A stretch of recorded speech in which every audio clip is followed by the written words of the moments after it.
Hola, ¿qué tal, niños sátiros y niñas bacantes? Yo soy el Tespes, el primer actor del mundo. E será que nesse vídeo eu vou te contar como o teatro se desenvolveu na Espanha durante a Idade Moderna? Não, na Inglaterra mesmo! Por isso, no vídeo de hoje eu vou interpretar a Rainha Elizabeth I e William Shakespeare. Então, assistam o vídeo até o final. Bem, pequenos sátiros e bacantes, no último vídeo nós vimos que lá na Itália, durante a Idade Moderna, surgiram a comédia dell'arte e grandes inovações cenográficas com o aparecimento do palco em perspectiva. Mas bem, agora nós estamos na Inglaterra! E você já se perguntou como é que o teatro se desenvolveu por lá? O que a Rainha Elizabeth I tem a ver com isso? E como William Shakespeare se tornou William Shakespeare? Sátiros e bacantes, é que desde a Idade Média já haviam certos grupos de artesãos que teatravam por ali nos territórios ingleses. E de tanto teatrar, acabaram por gostar e assim transformaram o ofício de atuar em profissão. Audaciosos! Porém, a Igreja Católica, sempre ela, havia proibido esses artistas de interpretarem os textos bíblicos, uma vez que este era o teatro que vigorava até então. Aí, só restou a eles inventarem novas histórias, procurarem no cotidiano novos temas. Até porque todas aquelas obras renascentistas ainda não haviam chegado por lá na Inglaterra. E bem, assim a coisa foi. Mas também só continuou porque esses artistas contavam com a proteção legal da nobreza, pois caso contrário, poderiam ser presos. O estigma de marginalizados era muito grande perante a sociedade. E a nobreza não só pagava os artistas para que se apresentassem para eles, como também lhes dava toda a proteção necessária para que continuassem com seu ofício. Agradecidos. Little sátiros and little bacantes, o teatro profissional na Inglaterra estava dando seus primeiros passos. E ainda viria a dar muitos outros até atingir o seu ápice. E isso aconteceu durante o reinado da Rainha Elizabeth I. Reinado este que ficou conhecido como período elisabetano, a Era de Ouro da Inglaterra. E ninguém melhor para nos contar deste momento histórico do que ela, a própria Rainha Elizabeth I. Foi um período de grandes acontecimentos na Inglaterra. Eu ainda nem era nascida quando estávamos tendo alguns probleminhas políticos com a Igreja Católica. Naquela época, quem era o dono da porra toda aqui na Europinha era o Papa espanhol. Então tretamos com ele devido ao Tratado de Tordesilhas, um lance muito injusto. E também depois o meu pai, o rei Henrique VIII, queria se divorciar de sua esposa, a rainha Catarina de Aragão, para se casar com a sua amante, a minha mãe, Ana Bolena. PS. O Papa proibiu o divórcio. Daí rompemos com a Igreja Católica e fundamos a Igreja Anglicana de origem protestante. E de quebra, meu Papa se tornou o poder absoluto na Inglaterra. Quem irá dizer que não existe razão nas coisas feitas pelo coração?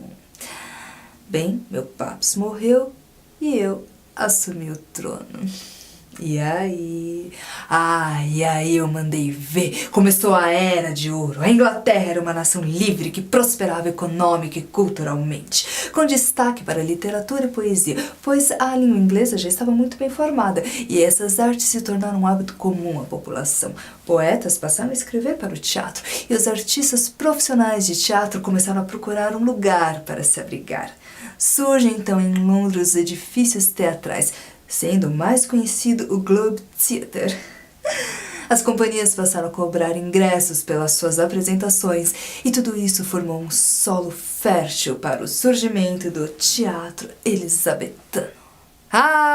O teatro elisabetano, little sátiros and little bacantes.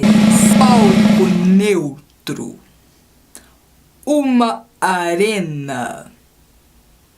Psiu, sai daí, não é agora!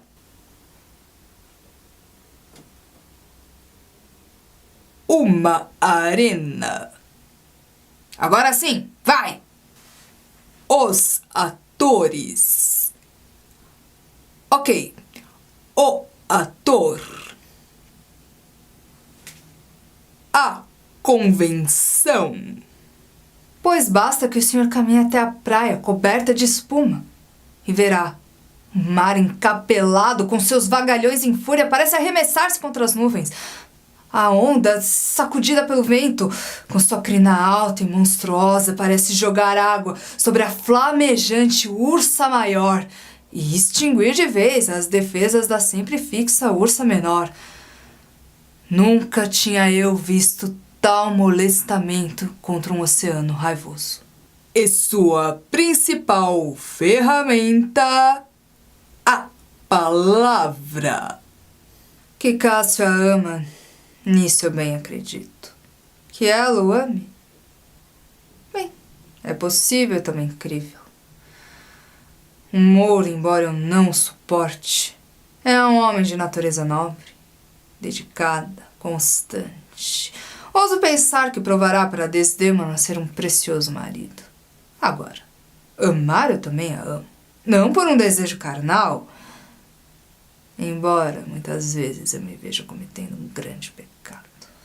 Mas, parcialmente, porque sou levado a alimentar a minha vingança.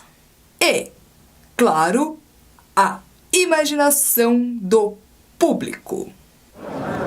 Mas suspeitando eu que o lascivo Mouro tenha pulado tal pensamento corrói como se fosse um mineral venenoso minhas entranhas.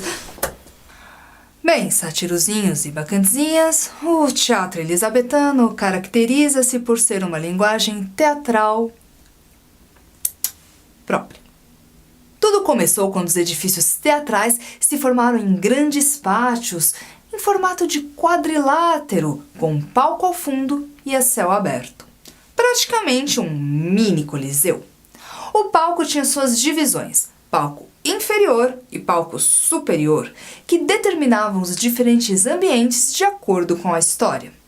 Por exemplo, quando a Julieta aparecia na sacada, era no palco superior. A plateia também tinha suas divisões, até porque diversas classes sociais frequentavam o recinto teatral, mesmo com estigma marginalizado e mesmo se localizando fisicamente na periferia.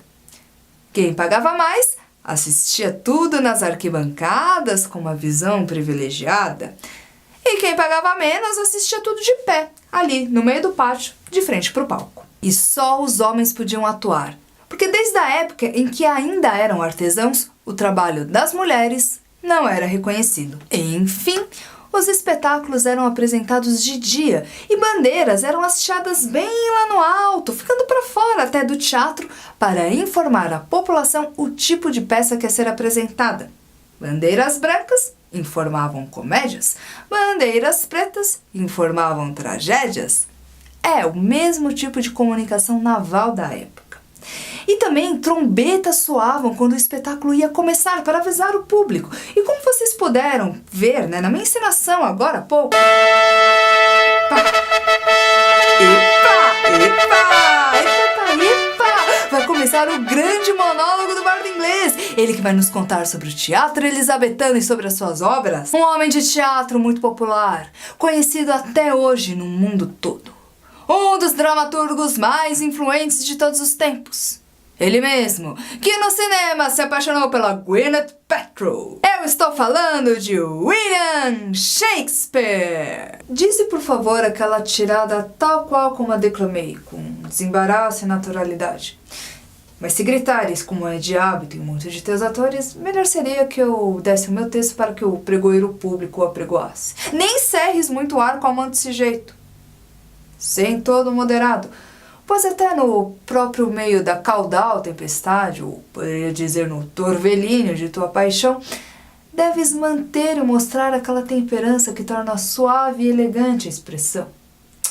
Fere minha alma ter de ouvir um robusto camarada com uma enorme peruca despedaçando uma paixão em frangalhos, em farrapos, fendendo os ouvidos do baixo povo, que em sua maior parte só se deixa comover habitualmente por incompreensíveis pantomimas e barulhadas. Nem tampouco sejas tímido demais. Porém, deixa que o teu bom senso seja teu guia.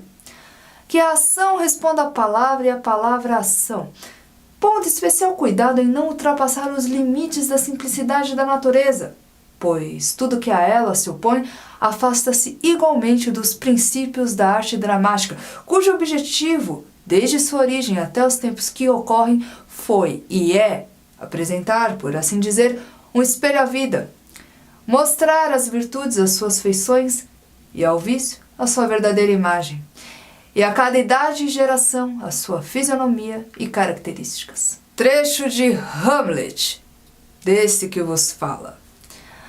Pois é, Thespis, como você explicitou muito bem agora há pouco na sua encenação, o teatro elisabetano é o teatro da palavra. Pois no palco neutro, o jogo cênico, as convenções e as imagens poéticas que instigarão a participação do público com a sua própria imaginação estão na palavra. Por isso, nas peças, os muitos solilóquios e apartes, falando diretamente para a plateia o que está se passando nas ações. E fora que o teatro elisabetano produziu verdadeiras obras originais, porque a dramaturgia formou-se a partir de referências de textos medievais e renascentistas. Então, numa mesma trama é possível encontrar tanto tragicidade como comicidade. E também as histórias eram mais longas, mais complexas, com personagens melhor caracterizados e que também possuem uma ampla gama de emoções. E um outro ponto fundamental é que a Inglaterra era uma nação livre, então tinha uma liberdade de pensamento, pois ela não precisava mais obedecer às regras da igreja. Então o teatro ele tinha a função de retratar os dilemas trágicos e morais de sua época. Bravo! Bravíssimo, grande poeta! Mas me diz uma coisa, Shakespeare. Existe um boato de que você não é você? De que, na verdade, quem escreveu todas as suas peças foram vários autores sob o pseudônimo de William Shakespeare. Confere? Thespis, esse povo é muito invejoso mesmo. Não é capaz de admitir que alguém como eu, que não tivesse um curso superior, pudesse ter escrito tantas peças teatrais e tão diferentes. Mas isso não passa, como é que fala? De fake news.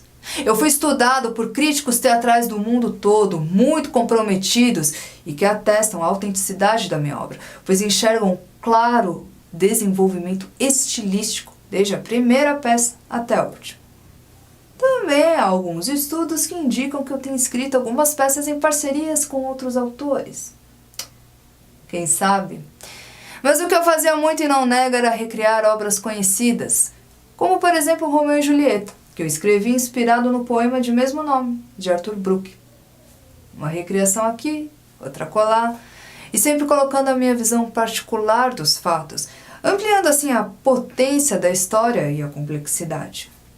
Também passei por cima das regras clássicas, e eu trouxe para o palco períodos e lugares diferentes do espaço-tempo. E fora que um dos meus temas prediletos era o poder. As minhas peças históricas. Eu mergulhei a fundo na própria história da Inglaterra para trazer aos palcos a ganância, a inveja, a vingança, o assassinato, a sede de poder.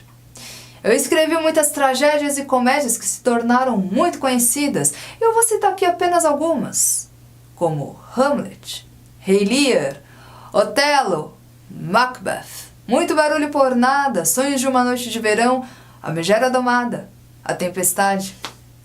E a todas eu acrescentei a magia da palavra poética.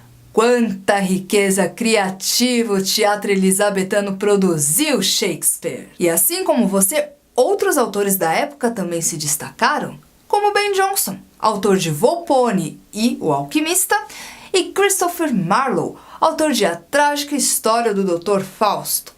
Até porque todo teatro shakespeariano é elisabetano, mas nem todo teatro elisabetano é shakespeariano. E é com esta frase que eu encerro o vídeo de hoje, satirozinhos e bacantezinhas. Thank you pela presença. E continuem acompanhando o nosso tour pela Europa durante a Idade Moderna. No próximo vídeo nos veremos na França.